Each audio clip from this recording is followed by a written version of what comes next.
Hello learners, today's topic is remedies available for breach of contract. Breach of contract अगर कोई party करती है तो उनको क्या क्या रेमेडीज अवेलेबल होती हैं, इसके बारे में आज हम पढ़ेंगे। सबसे पहले हम पढ़ते हैं ब्रीच ऑफ कॉन्ट्रैक्ट होता क्या है। ऑलरेडी मैं एक बार डिस्कस कर चुकी हूँ, मैं उसे रिवाइज करा रही हूँ आप लोगों को। जब भी हम कॉन्ट्रैक्ट करते हैं तो दो पार्टीज के बीच में कॉन्ट्रैक्ट होता है, एक ऑफर करते हैं और दूसरा उसे एक्सेप्ट करता है, और जब ये एक्सेप्टेंस हो जाता है तब हमारा कॉन्ट्रैक्ट बनता है। और कॉन्ट्रैक्ट में दोनों पार्टीज के पास कुछ राइट्स और कुछ ऑब्लिगेशंस क्रिएट होती हैं। जब कोई पार्टी इन ऑब्लिगेशंस को फुलफिल करने से मना कर देती है तो ये माना जाता है कि जो पार्टी है उसने कॉन्ट्रैक्ट को ब्रीच कर दिया है, कॉन्ट्रैक्ट को खत्म करने की ट्राई करी है। If a party to a contract does not perform his obligation और expressly refuses to perform the contract, it amounts to what is called breach of contract. इसे ही हम क्या कहते हैं, ब्रीच ऑफ कॉन्ट्रैक्ट। यानी कि जब कोई पार्टी अपनी ऑब्लिगेशन फुलफिल करने से मना कर देती है, बिल्कुल रिफ्यूज कर देती है कि वो अपना परफॉर्म नहीं करेगी, तो हम ये कहा जाता है कि उस पार्टी ने कॉन्ट्रैक्ट को ब्रीच कर दिया है।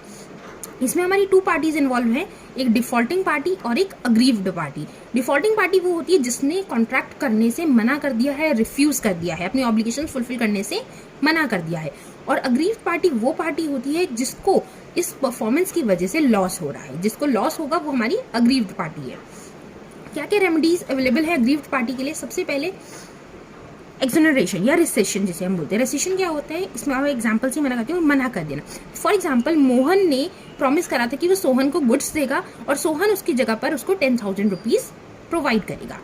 अगर मोहन सोहन को बोल देता है कि मैं तुम्हें गुड्स नहीं प्रोवाइड कर रहा हूँ, तो सोहन भी यहाँ पे डिसाइड कर देगा कि अब मैं भी तुम्हें 10,000 रुपीज नहीं दूंगा। यानी कि दोनों ने ही अपनी ऑब्लिगेशन से मना कर दिया। मोहन ने कॉन्ट्रैक्ट को ब्रीच करा तो सोहन के पास ये राइट है कि वो भी उसे रिसेंड कर दे कॉन्ट्रैक्ट को, कॉन्ट्रैक्ट की जो बाकी की कंडीशन है उन्हें फुलफिल करने से मना कर दे। Second, claim for damages. अगर आपको कोई क्लेम डैमेजेस हुए हैं तो उन डैमेजेस के लिए आप क्लेम कर सकते हो। एग्जाम्पल से समझ लो।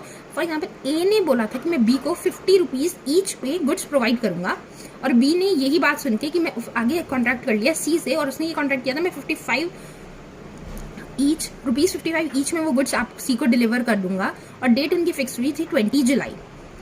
20 जुलाई को ए ने मना कर दिया कि मैं तुम्हें कॉन्ट्रैक्ट नहीं कर रहा हूं, मैं अपने गुड्स प्रोवाइड नहीं कर रहा हूं, जिसकी वजह से बी को कितने का लॉस हुआ, ₹5 ईच का लॉस हो गया। यानी कि अगर वो गुड्स सी को सेल कर देता तो हर एक गुड पर उसे ₹5 एक्स्ट्रा मिलते, और वो ₹5 उसका लॉस होने की वजह से वो ये जो लॉस हो रहा है उसके लिए डैमेजेस को क्लेम कर सकता है कि मुझे ये लॉस ये कवर करे। लॉ कोर्ट में जाकर वो अपने क्लेम्स कर सकते हैं डैमेजेस के लिए। Third, claim for quantum meruit as much as earn. Quantum meruit का मतलब होता है एज मच एज अर्न, जितना अर्न किया गया है, जितना उसने काम कर लिया है उतने के पैसे उसको मिले। फॉर एग्जाम्पल,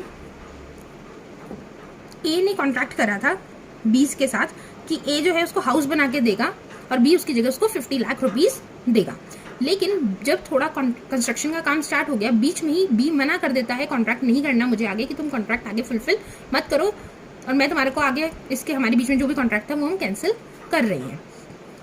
तब यहाँ पर ए कोर्ट में जा सकता है और जितना काम उसने करा है और उतने अमाउंट को वो रिसीव कर सकता है। फोर्थ रेमेडी अवेलेबल है, क्लेम फॉर स्पेसिफिक परफॉर्मेंस। कई बार ऐसा क्या होता है कि डैमेजेस या पैसे देकर हमारा काम नहीं हो सकता, परफॉर्मेंस ही करनी पड़ती है, तब जाके वो कॉन्ट्रैक्ट वैलिड माना जाता है, मतलब ब्रीच की उनको एक पनिशमेंट दी जाती है।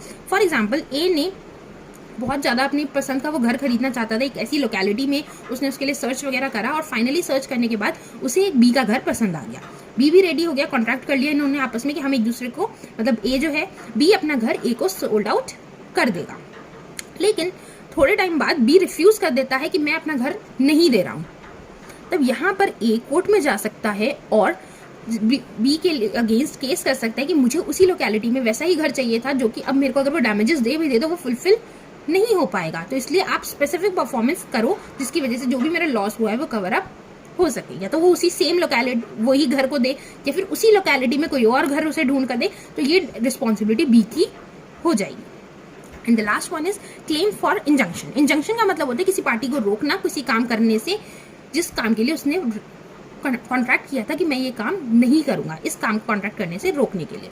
फॉर एग्जाम्पल, एक सिंगर था और एक थिएटर का ओनर था ए। सिंगर ने थिएटर ओनर के साथ कॉन्ट्रैक्ट करा था कि 1 मंथ तक मैं आपके यहाँ पर ही सिंगिंग करूंगा और वो सिंगिंग मैं किसी भी थिएटर BCD में कॉन्ट्रैक्ट नहीं करूँगा। 1 मंथ का इनका ये कॉन्ट्रैक्ट हुआ था, लेकिन 1 वीक तक वो सिंगर वहाँ पर गया, उसने सिंगिंग करी अपनी, लेकिन 1 वीक के बाद वहाँ पर वो सिंगर नहीं जाता है। तो सिंगर थिएटर ओनर उसे फोर्स तो कर नहीं सकता कि तुम मेरे पास आके कॉन्ट्रैक्ट करो, लेकिन वो इंजंक्शन के थ्रू अपना ये राइट कर सकता है कि सिंगर जो है वो किसी और थिएटर में जाकर अपना कॉन्ट्रैक्ट ना करे, मतलब थिएटर में जाकर अपनी परफॉर्मेंस ना दे, क्योंकि उसने पहले ही कॉन्ट्रैक्ट में ये बोल दिया था कि मैं तुम्हारे थिएटर में आके ही परफॉर्म करूंगा, बाकी किसी भी थिएटर में परफॉर्म नहीं करूंगा। ये कुछ रेमेडीज अवेलेबल हैं अगर अग्रीव्ड पार्टी को अपना कॉन्ट्रैक्ट तोड़ने के बाद, ब्रीच करने के बाद कुछ रेमेडीज चाहिए होती हैं तो।